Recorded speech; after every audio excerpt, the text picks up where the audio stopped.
ഒന്ന് ഈ ഒരു കാര്യം അറിയിക്കാൻ വേണ്ടി മാത്രമാണ് ഈ വീഡിയോ ചെയ്തത്. പിന്നെ ഇങ്ങനൊരു കംപ്ലയിൻ്റ് ഉള്ള കാര്യം മിക്കവാർക്കും അറിയത്തില്ല. അറിഞ്ഞോളുക, ഇങ്ങനെ ഒരു സംഭവം ഉണ്ട്. ഇതുപോലെ ഇതിൻ്റെ അകത്ത് മാത്രമല്ല, ഇനി വേറെയും കുറേ ഉണ്ട്.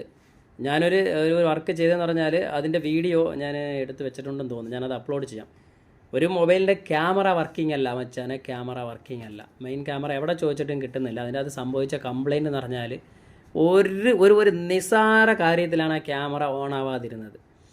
അപ്പോൾ അത് പുള്ളിക്കാരനാണെങ്കിൽ, ആ കസ്റ്റമർ ആണെങ്കിൽ എവിടേക്കോ ക്യാമറയ്ക്ക് വിളിച്ചു ചോദിച്ച അവസാനം ക്യാമറ കിട്ടിയിട്ടേ ഇല്ല. പക്ഷേ ഇത് ഇളക്കാൻ കൊടുത്തിട്ടില്ല. അതാണ് പുള്ളിക്ക് പറ്റിയ അബദ്ധം. ഇളക്കിയിരുന്നെങ്കിൽ അത് അറിയാമായിരുന്നു എന്താണ് പറ്റിയെന്നുള്ളത്. അപ്പോൾ ഇതുപോലെ സ്ട്രിപ്പുകളുള്ള എല്ലാ മൊബൈലിലും ഈ സ്ട്രിപ്പുകൾ ചാടിക്കിടക്കാനുള്ള ചാൻസസ് ഉണ്ട് ഫസ്റ്റ്. അത് കഴിഞ്ഞിട്ട് പിന്നീട് കംപ്ലയിൻറ്റ്, അത് വേറെ കാര്യം. അപ്പോൾ എന്തായാലും നമ്മൾ ഈ A20s ചെയ്ത് കൊടുത്തിട്ടുണ്ട്. ഈ കസ്റ്റമർ ആണെങ്കിൽ വളരെ ഹാപ്പിയാണ്. നമ്മുടെ വീഡിയോ ഇഷ്ടപ്പെട്ടെങ്കിൽ ചാനൽ സബ് ചെയ്ത് സപ്പോർട്ട് ചെയ്യാൻ മറക്കല്ല മച്ചാമാരെ. ബൈ.